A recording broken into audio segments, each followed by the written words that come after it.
Welcome to MSP Unplugged. I'm your host, Paco Lebron. This is a place to learn how to run your MSP, whether you're a nimble MSP or leading a team for the journey. This is the place for you. Let me go ahead and introduce my co-host. We have none other than Corey Kirkendoll over at 5K Technical Services. Corey, how are you today? Man, Paco doing well, man. Getting over a little bit of cold and those things, man. The weather's been crazy, but I'm doing well, man. Good to be here. Man, I'll tell you what. So I think so. I've been gone for all viewers here for probably the last couple weeks of the last podcast. I was in Vegas the last week of March. I was over at ESET World uh, through the invitation of the good people over at ESET. So shout out to Cameron, Liz, Jessica, and all the PR and marketing team. Really some great stuff that they got over there. So if you haven't checked out the last episode that I recorded, really dives into kind of what they're doing on their end, but also like they really truly take security seriously. And it's amazing on the global approach that they're doing it all in there, even down to they had the government of Denmark kind of explaining how they've been really updating their cyber hygiene as a whole, and how that can be leveraged to others, not only just governments, but small businesses as well. Then I was, over at the Channel Futures Channel Partners Expo. So that was my week in Vegas. Got back, hung out with a couple great people. We met up over at Channel Pro. Always got love for Channel Pro Network in Chicago. Met up with a lot of great people that were there. But then the good old illness started to come in. Something in the air just started to strike. And so I was actually down for the count from I think like that Sunday. I thought I was kind of okay. Just poked my head on into Channel Pro that evening, and then from that Wednesday all the way to the following Sunday, I was just completely out. It was just a weird. I couldn't even explain it. So it was one of those where I was down and out earlier this week, took that time to try and get back and get back into the shape of things. And then everyone else is starting to get sick of my team. So it's just something in the air or something's going on or somebody released something and everybody's starting to get it. I don't know. If you're a conspiracy theorist, you go from there. But yeah, there's definitely something going around and finally glad to be able to hold the conversation without having to hack up my lungs. So it's been one of those couple weeks. That's All awesome, man. right. Yeah, I get it, man. I couldn't get out of Chicago because of weather, man. So I ended up being Oh, there all right. the way, supposed to be leaving on Wednesday, man. I didn't get out until Friday, so I totally get it. But Chicago was not a bad place to be stuck in, but it was good. That's true. That's true. But man, does it feel good to be home though? I'll tell you that much. Because I'll tell you what, Yeah. from all that travel, yeah, it's been good. So we'll see how the next travels come up. We'll be letting everybody know where we will be. But most importantly, we're going to talk about our favorite thing, where we will be next, and that is going to be at TechCon Unplugged. Again, we are officially on the road for TechCon Unplugged, and now it's known as the TechCon Unplugged Tour. This year we're looking a little different. Instead of you coming to us, we're coming to you. We've picked 3 cities and 3 dates. We're now on our second stop, and that is in Chicago. We're going to be in June 20th at the Hyatt Lodge over at the old McDonald's campus. Join us for when we do our live audience podcast along with MSP roundtables to discuss what's on your mind to help grow your business. We'll be discussing things like AI, operational efficiency, and may have some guests along the way, providing not only value, but where the magic happens. And I'm actually super happy to announce that we will have a pre event that will be happening here on June 20th. This is the first time we're going to be reporting on it. We're going to be having our good friends over at MSP Camp. Tahir Hamid and team will be out there to hold a marketing boot camp / workshop. So everything under the sun that we're going to talk, we're going to have a little bit more details, maybe even have him come on to talk about what he's going to do for those several hours. So if you didn't have enough reason to come join us for all my Midwestern crew, this is now an opportunity for you to get even more enticed to come in and join your fellow like-minded MSP. Also, did I mention in TechCon's fashion, we will be having an evening social to continue the conversation, and that's just how we roll. So again, less talking at you, more talking with you, and as we said in the past, every voice matters. So head over to techconunplug.com. Tickets should be available right now, and again, we look forward to seeing you there. All right, Mr. Kirkendoll, excited for Chicago stop there. Hey man, I'm jazzed, man. As long as I get my deep dish, my pizza fix every now and then. This be my third time in Chicago this year, man. So I'm always good, man. I actually, man, I tripped up and got a taste of that loose thin crust, man. So I'm Mm. done. I am so done now, right? So I was always the deep dish dude, but man, that thin crust kind of got me on a different feel, man. So I might have to So swap it up in there. well, so now that you've tried thin crust, now we have to make sure we introduce you to tavern style. So tavern Oh, style, my friend, is when the crust is like a cracker. And it's a very oh, thin piece, and it's nice crack. I mean, it's probably a cross from a brick oven pizza to a nice thin crust. So we're gonna have to give you some love for that, and then I got to take you to the sandwich spot on the south side, called Recca Benny's. For all my Chicago uh-oh. natives, they know what that's about. It's a breaded steak sandwich and this marinara sauce with cheese and all unhealthiness, but all goodness as well. So Oh, bet. we're gonna have to plan something and see how we can do all that for those that are making a trip out of this thing. We're coming up here Nah. June 20th, and it's a Friday, so I'm just saying. But all righty then. Um, really again, just playing catch up as we have talked about before. We talked a little bit about what's going on from the past couple of weeks. Here at ProdigyTeks, we're just kind of keep moving the needle, as we like to say. It was definitely a busy quarter, first quarter. The first 3 months, I want to say, was probably one of the longest years that I could have for the last 3 months. But No we're doubt. striving. We're really putting in a lot of pieces into place, revamping how we're deploying our tools, and really making a true focus on Microsoft and really leveraging the ability of, okay, we really got to get to this point where we can do a lot of things autonomously, whether it's onboardings, whether it's finding solutions. And so we're really leaning into a lot of the co-pilot things and stuff like that. Really a good tip or our tip, trick, or story for the week is, I was out to lunch with a couple MSPs here locally, and we just drummed up a lot of great conversations. And I would implore you, if you haven't had a chance to meet with a couple other MSPs that are your size, to kind of just poke around, figure out what's going on.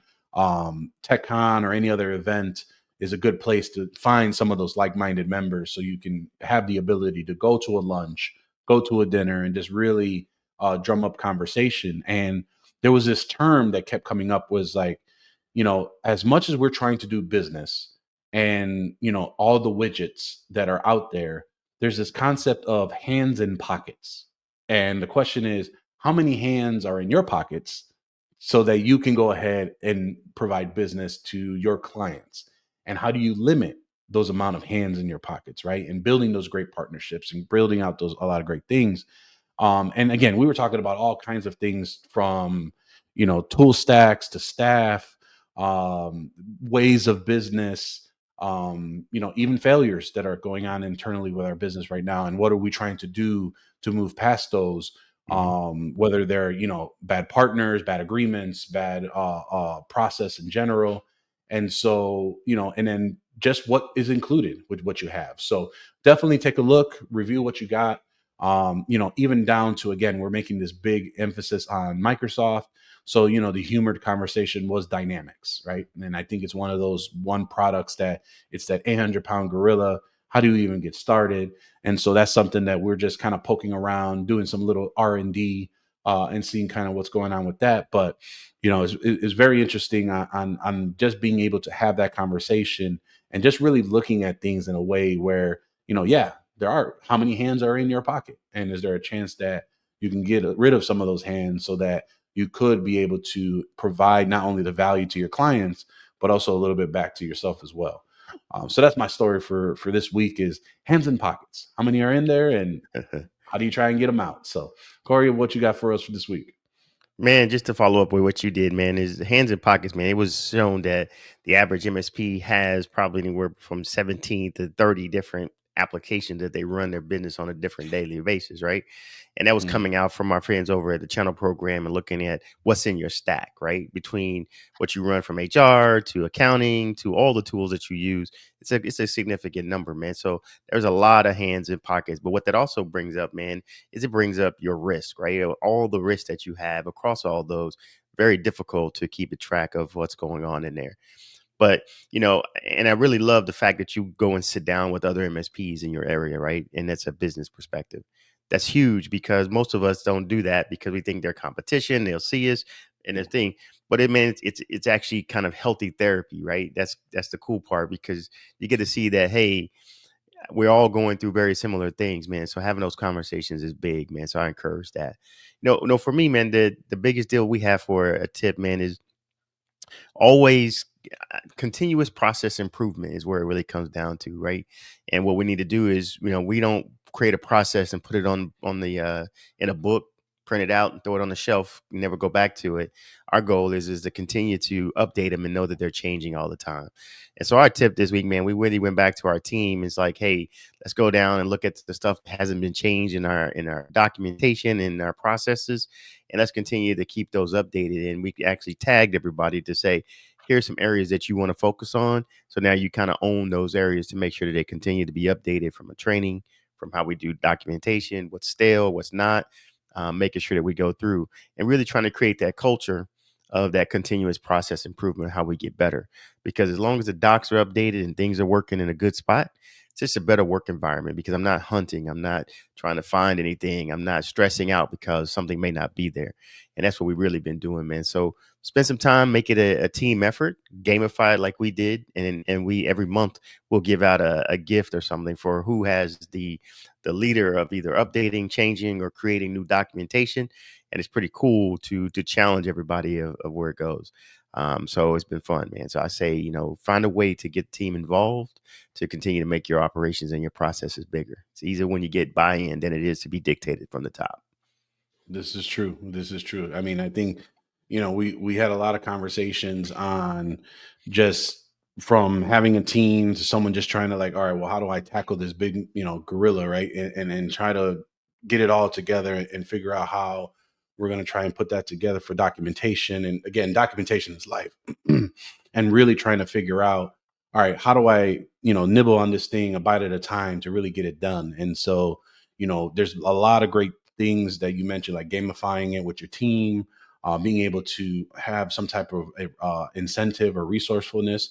But for those that are just doing this on your own, maybe you just don't have the time. This is a good opportunity to, really reach out to the community. Maybe there's someone that can help with some consulting work to help you get the framework in order. Yeah. Again, that's how I lured good friend John Dubinsky out of retirement and joined us because he loves documentation and I didn't have time for it. And him really helping restructure all that for us really was a great time. And then finding the tools, like I think Corey, you mentioned Slide is one of the one, or not Slide, Scribe. Scribe. Scribe Yeah. is one of those great tools to provide for Hmm. documentation.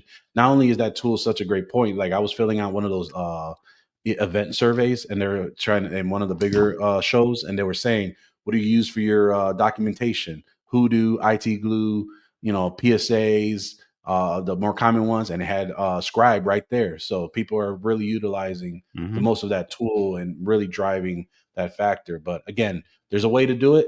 Just got to be a little bit resourceful to do it. Or, if you don't have the resources, you got to roll up them sleeves and got to take a couple of hours of the week to try and make that happen. So, For sure. um, but really, like what you had mentioned, right, is, not digging for information and trying to find it and things of that nature, right? And so, for us, we're a super ops partner. We were leveraging the PSA for and their documentation tool. And they have a little bit of an AI component inside their Monica to help with summarization of tickets and things of that nature. But it really got to a point where we were like, okay, you know, it doesn't expand across the whole system. And so we're like, all right, well, we're tired of digging for things and how do we focus on that, right? And so the idea became, all right, well, what if we start dumping a lot of this stuff into our SharePoint instance and start using Copilot as our way of finding the documentation, looking for these things, and start expanding on that route. However, for those that are implementing AI, Hmm. such as Copilot on the Microsoft instances, you tend to find yourself you're at a point where you've really been security focused, or hopefully you're focusing on security and your MSP. Hmm. And then you now realize that there's this other thing that goes side by side that's probably just as important, and that's compliance. And Hmm. really being able to say, is your MSP compliant so that you can allow for things like implementing AI and things of that nature into your systems, right? So that's going to be the topic for this episode, is the importance of compliance for MSPs, meaning internally for us. We're not going to talk about for clients, that'll be for another time. Really for us on figuring out, all right, how do we even dabble into this thing called compliance, right? And I think this word compliance has been kind of, I don't want to say blown up, but like it's a topic that, although seems very consuming, which oftentimes it is, there are ways to break it down so you can get to a better path to be Hmm. of compliance of nature. So, Corey, why don't you talk about a little bit about, what does compliance mean to you? What have you kind of thought about it for your own MSP, and maybe some of the beginnings of what you did to just adopt making having a compliance nature for your MSP versus or not, I should say versus, but on side by side with security. Yeah, for sure. This is one. I did a road show with ASCII maybe about 2 years ago, to me 2.5 years ago, and I called it getting your own house in order. Right? It's Mm, one of those things where when you look at an MSP, man, we're like a gold mine for the attackers out there, right? So you can say I can go after one customer and get one. I can go after MSP and get all, right? So mm, it's that's how it rolls.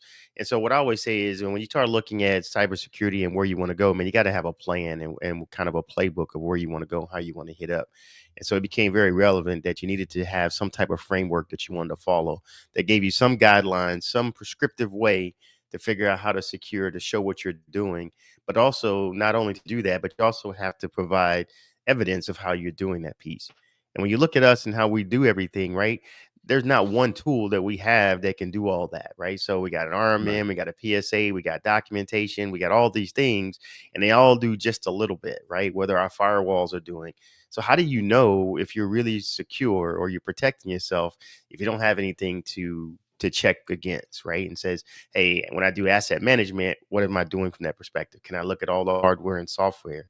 If I'm doing, this way of handling MFA, people believe because I have MFA on Microsoft 365 that I can check the box that MFA is on, and that's really not true, right? How do I right, go down that path and show that? And you're also seeing that a lot of these cybersecurity insurance policies are not asking for evidence to say, prove to me that you have MFA turned on. Not just check the box anymore, but show me proof.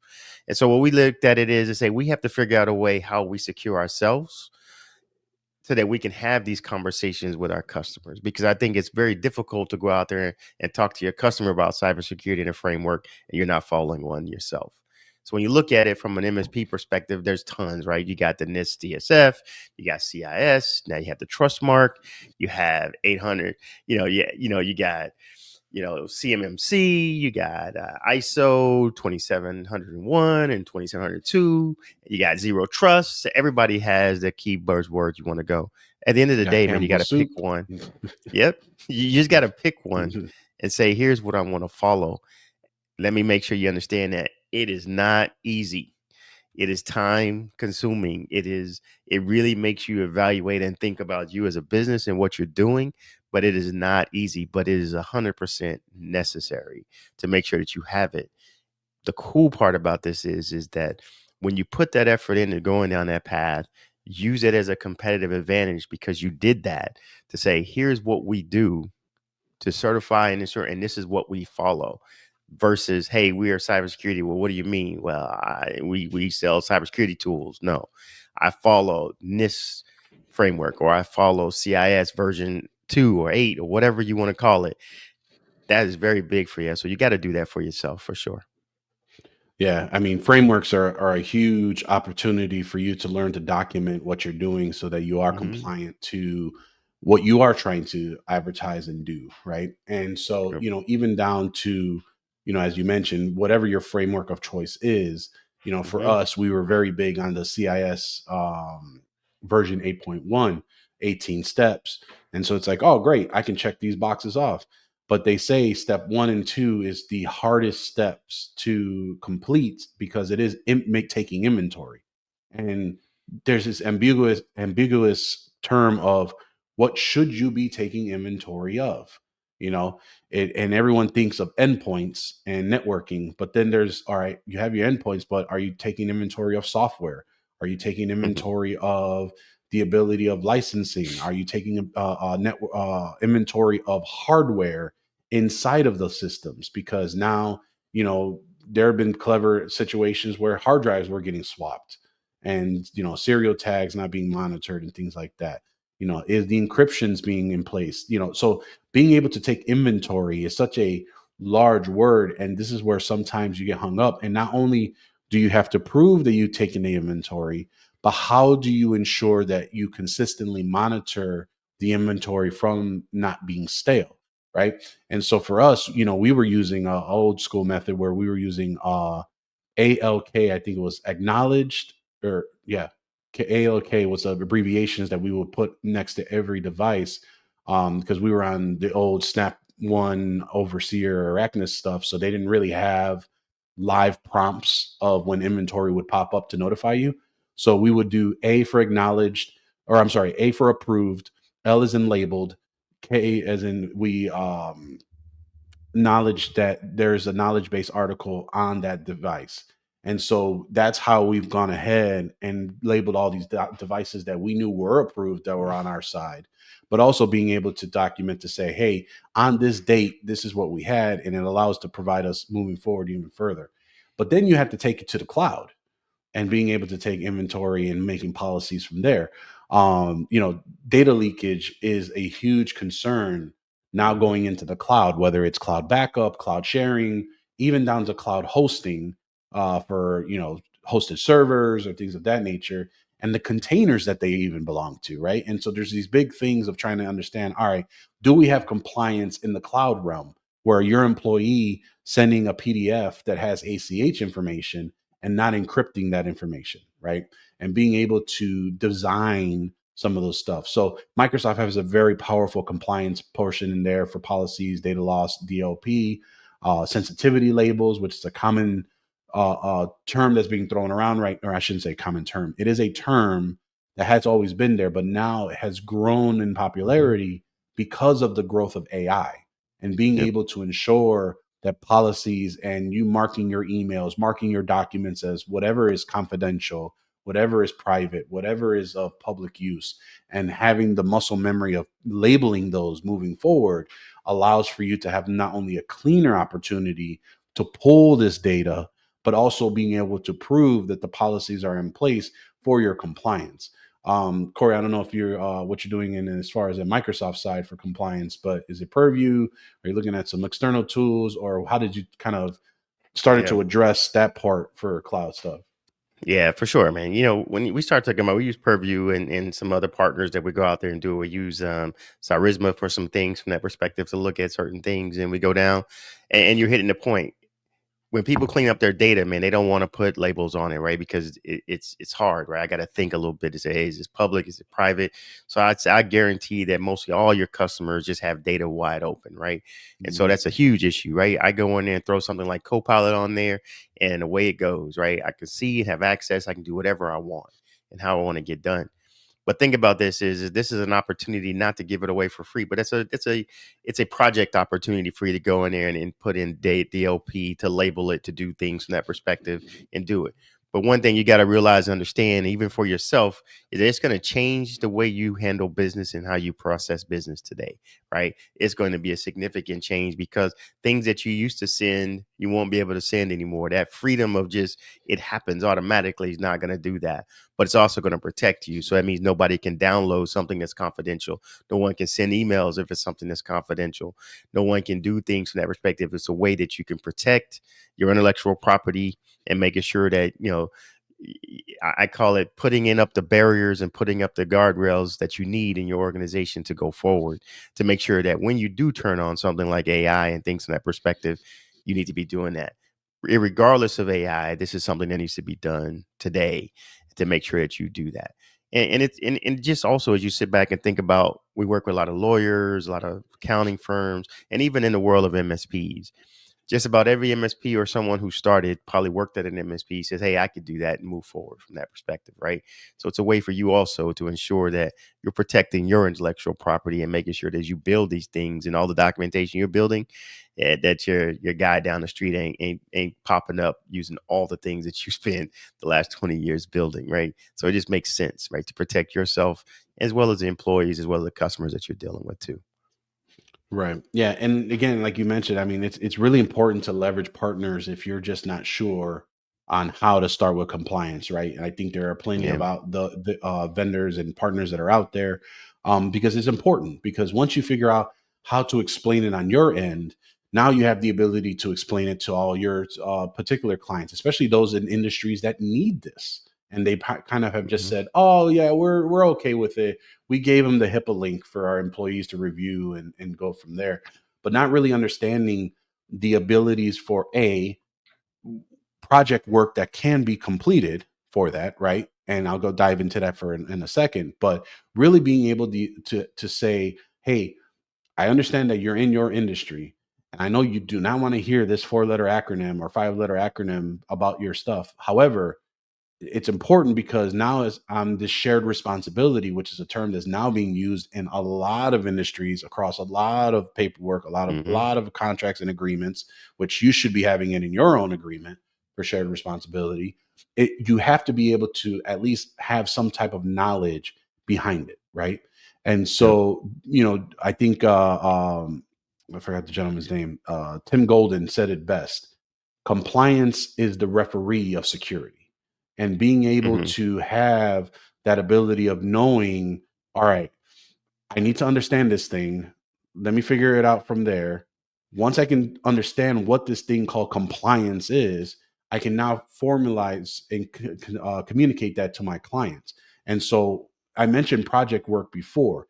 Once you become comfortable with this, now you have the ability, and I've always said this, unless you're comfortable in what you're selling, you'll never be able to sell what you're trying to do for your services. And again, what we sell, hopefully all, is what a need specifically for the clients and for ourselves, just for a liability standpoint. So implementing AI, this is something that we had took a very big position on this past quarter. We did a webinar a month with the help of OpenText, and it allowed us to do two things. One, clean up all the data that our clients have just been saying, I'll get to it, I'll get to it, I'll get to it. And not only had it minimized space and size, so it helped them out in their quota for SharePoint usage. B, it was project work that we were able to now build out project work that can allow us to increase the bottom line, but also guide our clients to the position so that we're not worried about AI exposing things that are not needed, and then ultimately deploying a tool that will help provide them proficiencies that will help them move to the next plan, right?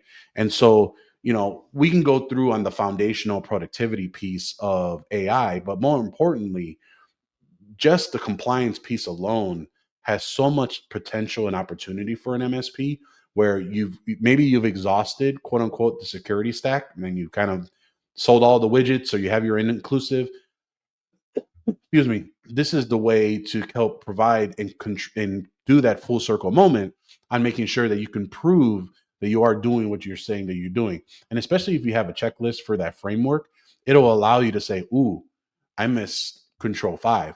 We need to go ahead and address that right now and kind of move forward.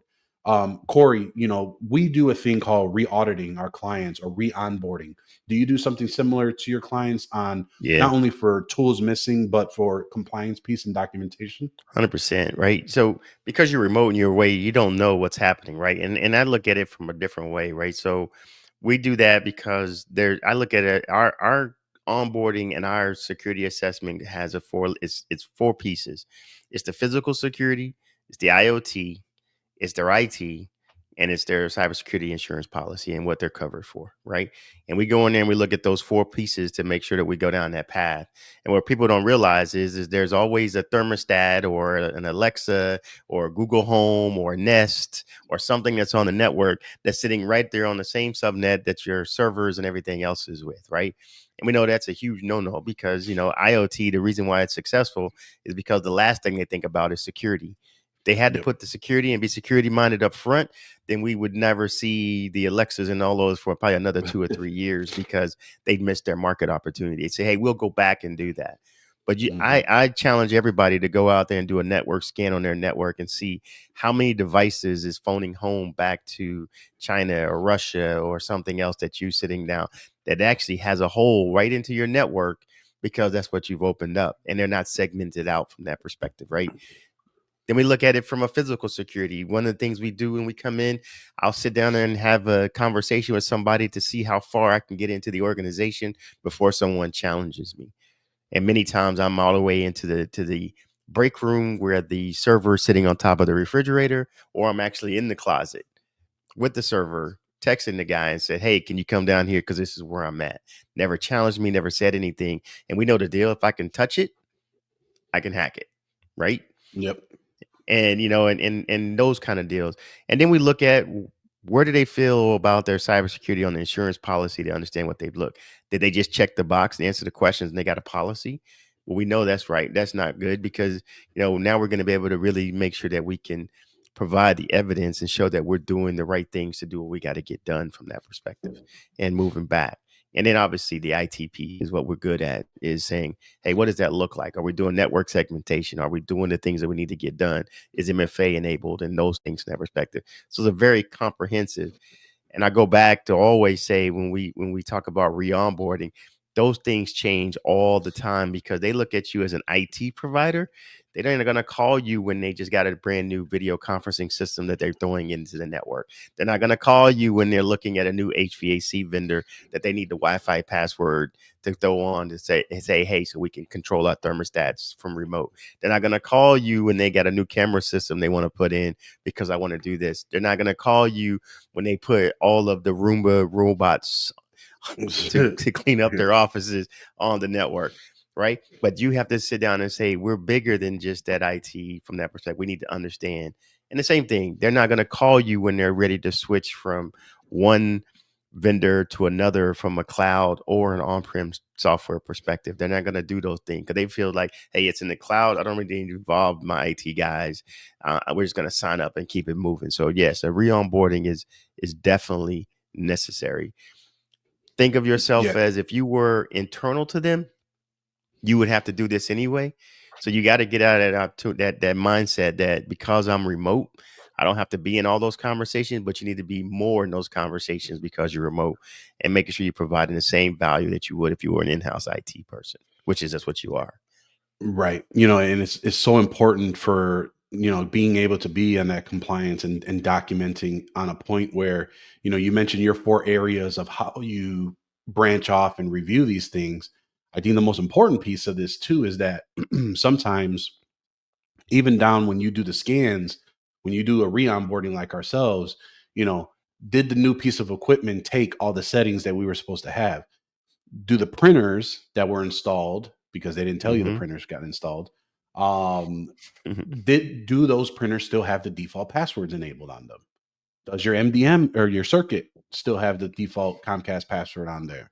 You know, things that are serviced by other members.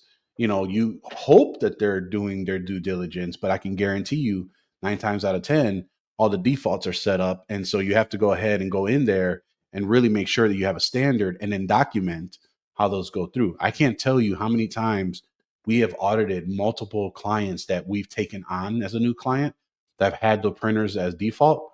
And then we would do a re-onboarding, and somehow they went ahead and reset the printer, whether that was them or the company that was servicing them, and it was back to the default, right? And Mm-hmm. so being able to do that, and if you're doing it right, and you're doing reservations on the UTM or on the IGR, and being able to ensure that there is no interruption, you're great to have that point as well.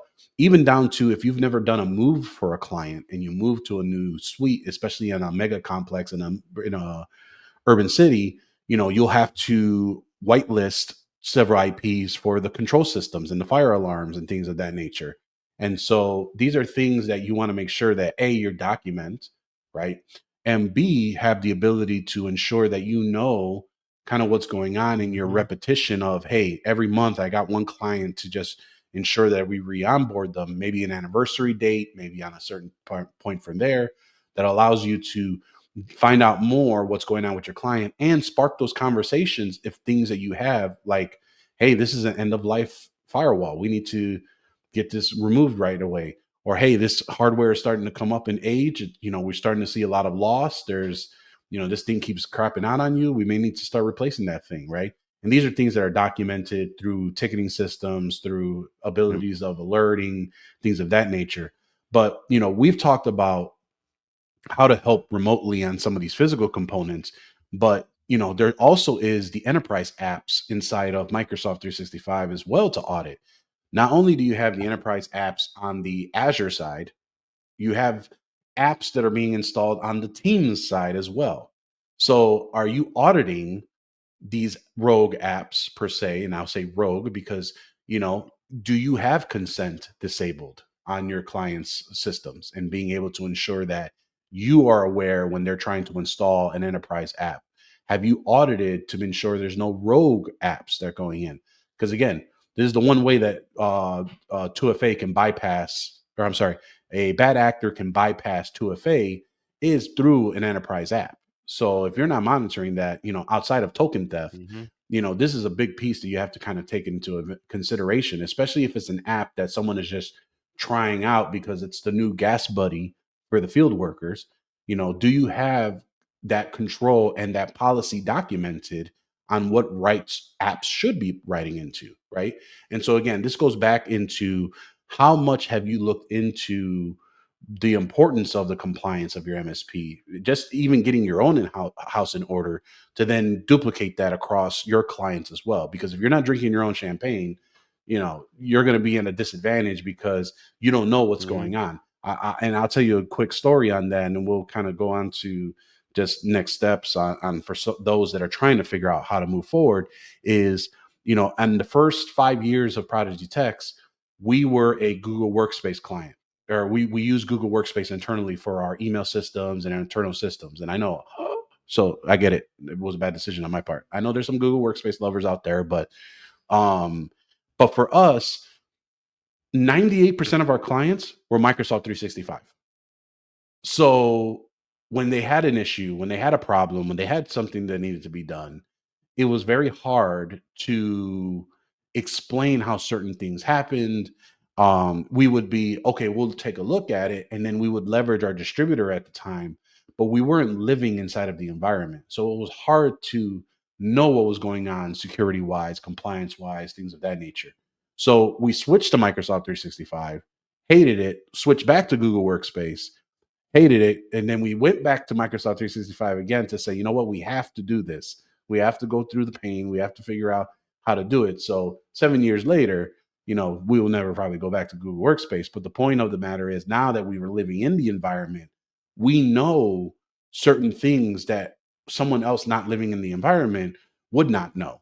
So enterprise apps, understanding SharePoint documentation, understanding the Mhm. ability of how licensing is such a convoluted things of apps that are tied inside of the licensing. You won't know that until you're immersed in that. So again, these are things that you do want to take in consideration, because if you're not drinking the champagne, you're not going to get to where you are. But Corey, I don't know if you had anything to add Yeah, on to that. man. That's we call it eat your own dog food, right?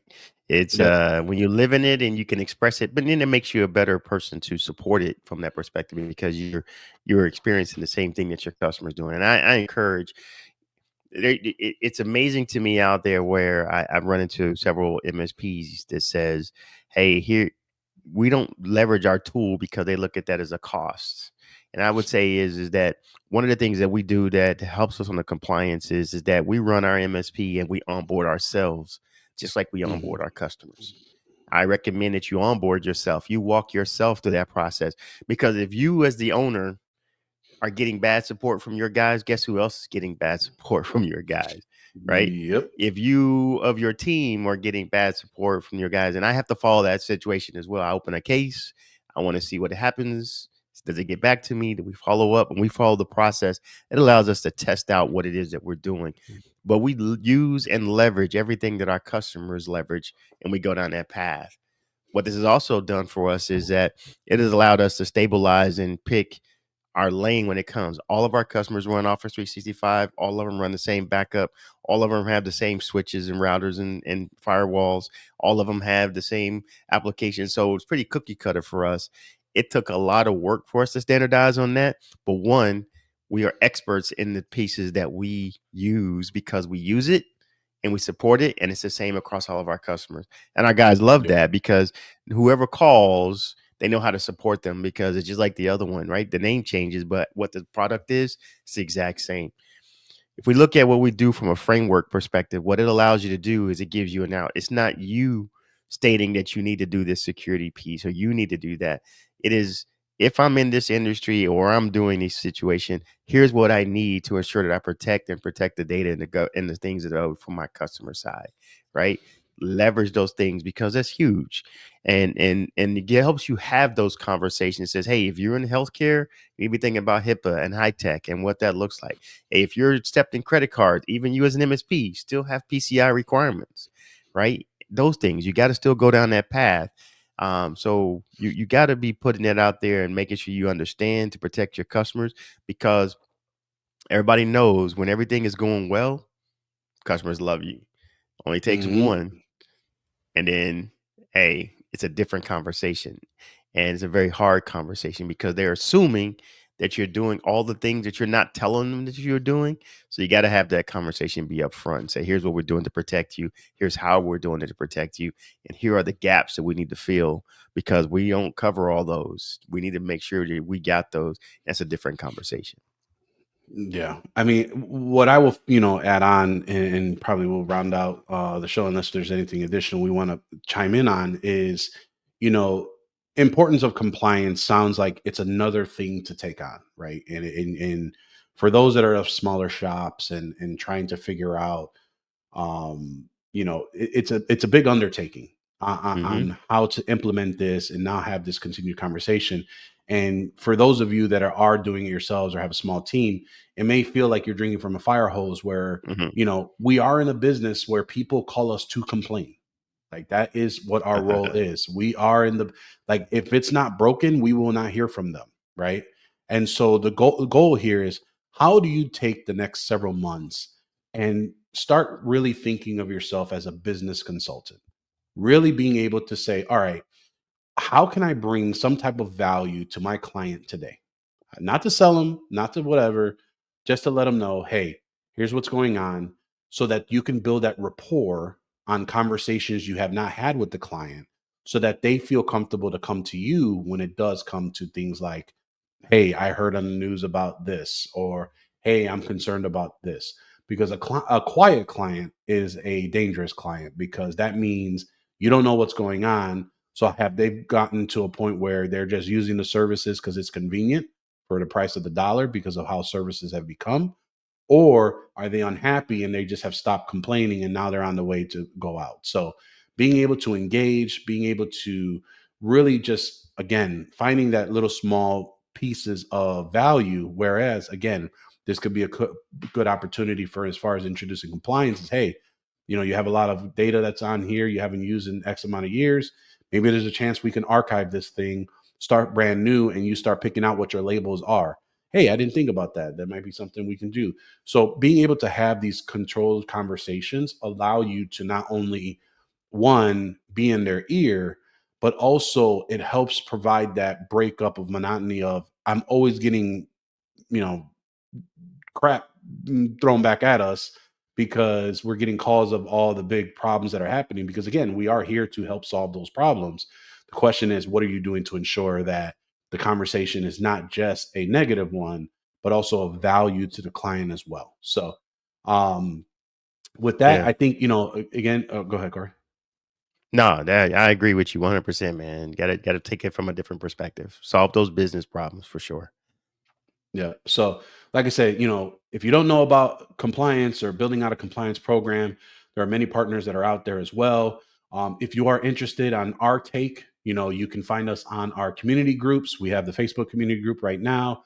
We are working on our membership platform portal, community portal, that we're going to start driving a lot more conversations and more in depth things from there. So, if this is of question and this is top of mind for you, put a question, figure out, or feel free to email us at info@mspunplugged.com.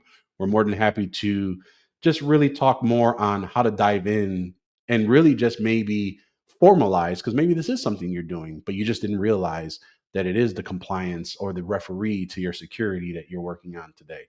So, with that, Corey, any lasting words before we round it out here? Yeah, I would say, man, it's a daunting task, but it's doable. Start with, and I would say anything you do as an MSP, start with security in mind, right? And build off of that.